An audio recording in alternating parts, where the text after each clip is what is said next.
Welcome to Civics in a Year, the podcast that makes civic literacy fast, accessible, and surprisingly engaging. In just 10 minutes an episode, we'll tackle one of 250 essential questions about American democracy, how it works, why it matters, and what it means for you. Whether you're a student, a teacher, or just someone who wants to better understand your country and your rights, you're in the right place. Civics in a Year is powered by the Civic Literacy Curriculum from the Center for American Civics and is produced in partnership with the School of Civic and Economic Thought and Leadership at Arizona State University. Welcome back to Civics in a Year. Dr. Paul Crease is back with us, and Dr. Crease, in the previous episode, did an episode on Frederick Douglass and what to the slave is the 4th of July. And he mentions these debates on slavery and the Constitution with Douglass and William Lloyd Garrison. So, Dr. Crease, I'm so excited that we're going to have this conversation. So both William Lloyd Garrison and Frederick Douglass were abolitionists regarding American slavery, but they had differing views on whether the Constitution actually supported the continuation of slavery. Can you kind of provide us a general picture of this debate about slavery and the Constitution in the 1850s, please? Yes, thank you. These are incredibly important questions, obviously, because the debate is part of the path to the Civil War. The issues at question here about the meaning of the Constitution and what views different Americans should adopt about slavery and the Constitution ultimately do lead to the Civil War. They're also important for us, approaching 2 centuries later, for understanding both the Declaration of Independence and the Constitution, and this compromise, I would call it, compromise that was made at the time of 1776 and then again in 1787 that suggested we can't do away or abolish slavery right now in 1776 or 1787, and the differing views of what those compromises of the founding period meant about the continuing status of slavery in relation to our founding principles. So let me begin at the beginning here. Who are Frederick Douglass and William Lloyd Garrison? Frederick Douglass is arguably the most famous escaped slave of the 19th century, this extraordinarily determined and eloquent advocate for liberty and for abolitionism. He educates himself once he has escaped slavery and quickly becomes a very famous abolitionist figure in the abolitionist movement, which really starts, by the 1820s, 1830s, there's an abolitionist movement. And then William Lloyd Garrison is a leading abolitionist in New England and then nationally. He's from the Boston area. He's a journalist and a printer. And then he becomes more famous as an abolitionist and a social reformer. And William Lloyd Garrison, in effect, takes in Frederick Douglass in the 1840s. And Douglass and Garrison are quite close to each other and hold very similar views about these issues, particularly of the Constitution and what it says about slavery and the position of abolitionism. So initially, Douglass agrees with Garrison that, in effect, the Constitution is a pro-slavery document. And therefore, for these Garrisonians, as they're called, the Constitution is a problem regarding what to do about slavery. And then Douglass changes his mind. Douglass splits with Garrison on this, and it ends up being a split between the two of them, just period. Douglass is still very much an abolitionist, famous in his own right, leaves New England and moves to upstate New York, as it's called, Rochester, at the western tier of New York, headed toward the Great Lakes, sets up his own newspaper. Garrison's famous newspaper is called The Liberator. Douglass starts his own newspaper in the 1840s in Rochester, New York, called The North Star. And it's a really stark, eventually complete split between the two of them. Let me just set a little more context for here, what's going on, these arguments in the 1850s between Garrison and Douglass about the Constitution, what its real position is about slavery and the continuation of slavery. From Garrison's point of view, from the abolitionist point of view, to be fair, and we'll talk more about what Garrison thinks and what Douglass thinks, but to be fair, from the anti-slavery point of view, things had gotten worse since the founding period about slavery. We'll talk about this. Things were definitely mixed, right? 1776, 1787. But in 1787, the Articles of Confederation Congress passes the Northwest Ordinance, governing the territories of the Northwest. Ends up being five, or parts of five total, and maybe a sixth state, right? Including Illinois, where Abraham Lincoln ends up. But Minnesota and part of Wisconsin and Ohio, and so it's a big chunk of territory up there. And the Articles of Confederation Congress, with obviously slaveholding states represented there, they abolished slavery. They abolished slavery in that Northwest territory. And the first Congress under the new Constitution in 1789 repasses that Northwest Ordinance word for word. We're talking James Madison among, minor members of that Congress in 1789. And it's signed by George Washington as U.S. law under the new Constitution. Northwest Ordinance, the Congress has the power to abolish slavery in the territories. Okay. And then in 1808, the clause in the 1787 Constitution, which allows Congress to abolish the slave trade, right, says a later Congress could, as of 1808. Well, that Congress in 1808 under President Jefferson does abolish the slave trade. So it's a mixed record from 1776 to 1808, but it sort of seems to be going in a better direction. Well, actually, it's very mixed even by 1808. And then the Missouri Compromise of 1820 really shows how difficult this question is going to be. That's the advocates of slavery or keeping slavery are not backing down an inch. And it's a very difficult compromise in 1820. There's talk of the Union splitting up and of war. And a compromise is made about admitting Missouri as a slave state and Maine as a free state, and it sort of hardens the lines. And from 1820 to 1850, the Compromise of 1850, things have not gotten better, things have gotten worse in terms of how stark the division is between the anti-slavery abolitionist views, the pro-slavery views, mostly in the South, but elsewhere, the spread of slavery heading westward. So the Missouri Compromise is an ugly compromise. There's a Fugitive Slave Act passed in Congress based on the Missouri, or related to the Missouri Compromise of 1850, that, slaves who escape to the North can in effect be hunted down and brought back to the South into slavery, and the Northern courts and, governors and sheriffs, they're supposed to cooperate with this kind of thing. So the temperature just keeps going up and up. The grounds for any ultimate remedy or solution of this are not anywhere to be found. The abolitionist movement is getting stronger or sterner in its views. Next, we get the 1854 Kansas-Nebraska Act, which effectively repeals the Missouri Compromise. The Missouri Compromise had tried to draw a line from the southern border of Missouri across the country, basically to the Pacific Ocean notionally. There can't be slavery north of that line, but there can be slavery south of it. Ugly compromise, but if you're an abolitionist, because it suggests it's okay, it could happen, that slavery keeps spreading across the southern third of the country.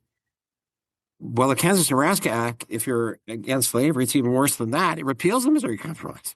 It says, under this doctrine that another Douglass, Senator Stephen Douglass of Illinois, different spelling, only one S at the end, Senator Stephen Douglass says, let the people decide. Let's do this by democracy. Let the people in the territories vote on whether there should or shouldn't be slavery in the territory. Agnostic about it. And then, Kansas in particular becomes literally a battleground after the Kansas-Nebraska Act of 1854. And it's eventually the name is used, Bloody Kansas, because both abolitionists and pro-slavery people want to, fight this out. Pro-slavery people want to bring slaves into the state and bring white people in favor of slavery into the state. So, but if there's ever a territorial vote, and people like John Brown and his sons are moving into Kansas, and there's literal bloodshed and killing both ways about this. So that's the context of this debate between Garrison and Douglass, both abolitionists, about how did we get here and what guidance comes from the Constitution? Is it pro-slavery or anti-slavery? So, what were Garrison's main arguments for viewing the Constitution as a pro slavery document? And what policy did he advocate for abolitionism in the mid 1850s after the Kansas and Nebraska Act in 1854 suggested greater toleration for slavery's westward expansion into the American territories? Garrison, as I just recounted in all these facts, you have to say in one sense, Garrison has a reasonable concern here. The history of American political development is not heading in anything like an anti-slavery direction. It seems to be getting worse and worse. And so he takes the view, he had used a phrase in an 1854 address in Boston that the Constitution is a covenant with death and an agreement with hell. And there could be no more compromises by abolitionists, Christians and abolitionists, with this pro-slavery union, this pro-slavery Constitution. And so his policy view, in effect, is secession. If you are a Christian and you are an abolitionist, just look at the record of the past several decades. Things are only getting worse in this union of the United States of America about slavery. And so what I want to focus on is that not the 1854 address, but an 1855 address, which openly calls for the dissolution of the union. So this is an interesting point for us to think about as students of American history, as citizens. If something is so morally evil in your judgment, and you see the United States government and state governments, and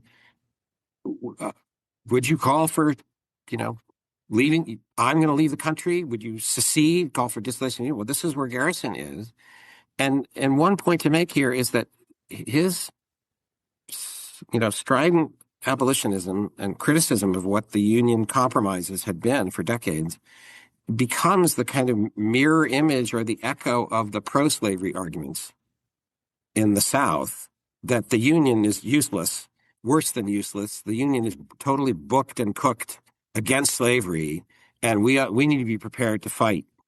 And that rhetoric increases as the 1850s go on, and it leads, obviously, after Lincoln is elected in 1860, to open session in 1861. So in the 1855 address, Garrison says there should be one united shout of no union with slaveholders. That's where abolitionism has finally reached. And he explicitly argues, as he had before, that if you read the Constitution, if you look at the people who wrote it and ratified it, if you look at all the acts of courts and legislators and Congresses, even the Supreme Court of the United States, and this is before the Dred Scott decision in 1857, right? If you look at all that, no reasonable person could possibly view the Constitution as anything other as intending and meaning to protect slavery, and also that slavery is just fine. It's a pro-slavery document.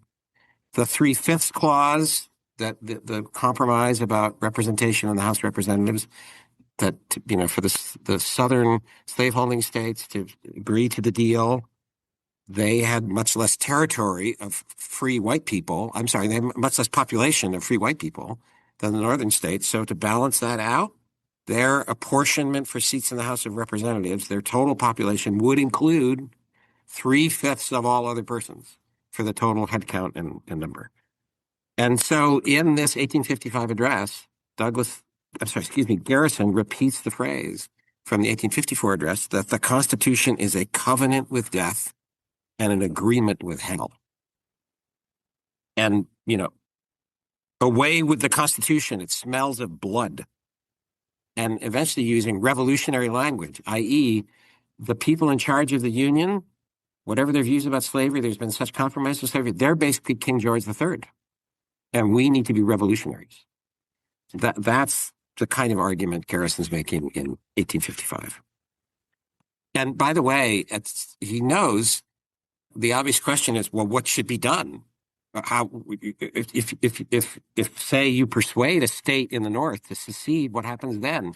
And he basically says, I'm paraphrasing, don't bother me with these practical questions. The first thing we need to do is take a moral stand against the horror, and it is a horror, of slavery. This is our preliminary task, he says. No union with slaveholders. And as if the practical consequences, whatever they are, it's better than what we have now. So then going over to Douglass, in his famous 1852 address on slavery and the 4th of July, he had taken the completely opposite view, right? Seeing the Constitution as anti-slavery. And so as the debate over slavery grew heated and more violent across the decade of the 1850s, does Douglass eventually support the new Republican Party and Abraham Lincoln? Yes, he does. And, we talked about Douglass's extraordinary 1852 address given on the 5th of July by him, because given the Missouri Compromise of 1850, the Fugitive Slave Act, he wants to make the point that he might be a free man, but any black man, any black person in the United States is in much worse shape as the decades have gone by in America. And so actually one way to read that 1852 address in in Seneca Falls, New York, is that, let's say, I'm just going to pick out a number, 3/4 of the address is just an excoriating condemnation of America with, as we talked about in the other episode, biblical language, prophetic denunciation of Christians in America betraying their Christian principles, of a combination of cowardice and ignorance. Is just about the horrors and crimes of slavery, which Douglass knew firsthand as a slave, and then an escaped slave and a free man. That's it's 2/3 or 3/4 of the address. But along the way, he gives a sign of hope about America. He says that the Declaration contains saving principles.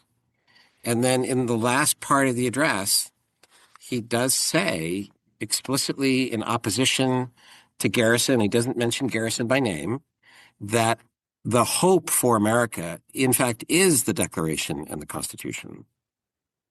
And I'll ask you to read part of that. But if you think about it, he's, even before Garrison is given these addresses in 1854 and 1855, Douglass wants to be careful about the balance he's holding. If you say the Constitution is not if you say the Constitution is not pro-slavery and the Constitution is anti-slavery, it could come across as saying, and things are not so bad then, right? So the address in 1852 by Douglass, I think, then puts so much emphasis on the horror and the crime and the moral evil of slavery.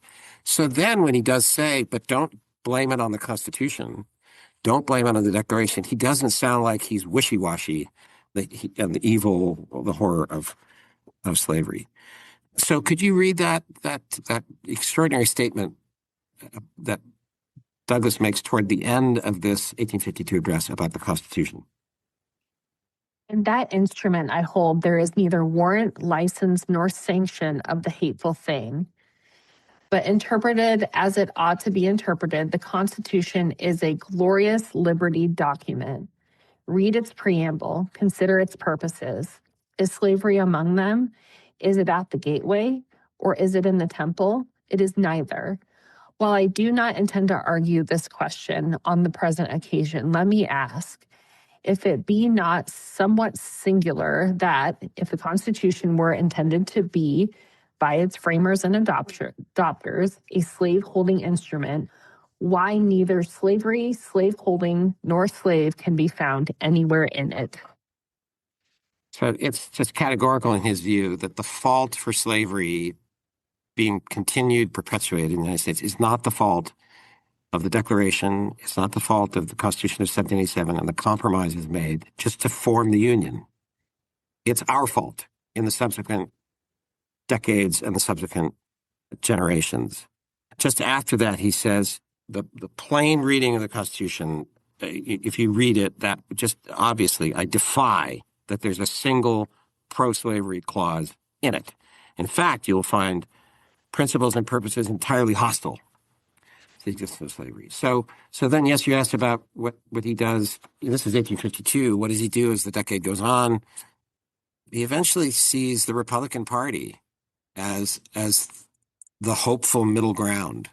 As the pro-slavery argument is getting bolder, the pro-slavery advocates are saying the Declaration is ridiculous. Everybody knows it was never literally true that all men are created equal. There's always a superior race and an inferior race. And then the abolitionist argument is getting more extreme and more heated. Douglass does turn to the Republican Party, and Lincoln is not the most famous of the Republicans when the party is launched, 1856, as holding this middle ground, that the Constitution is anti-slavery and that slavery should spread no further. And for Douglass, it's not a great position, but the first part of it, the Constitution is anti-slavery, that's right.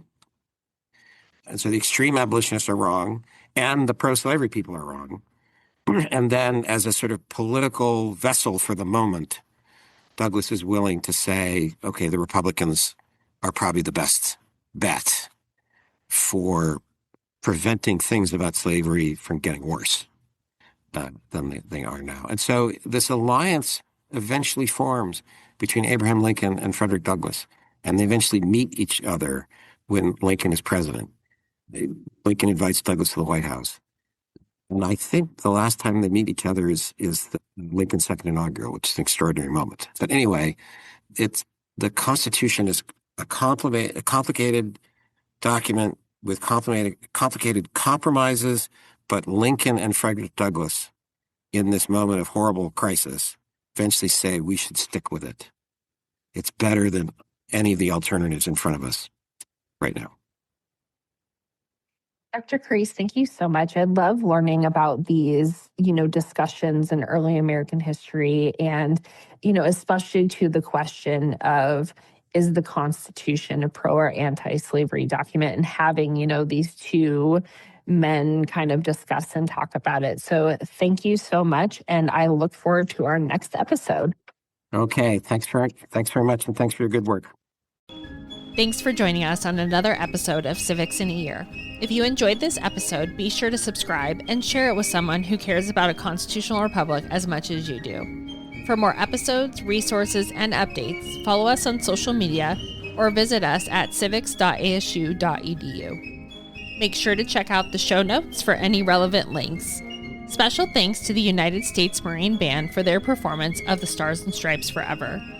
Let's keep building a stronger constitutional republic, one episode at a time.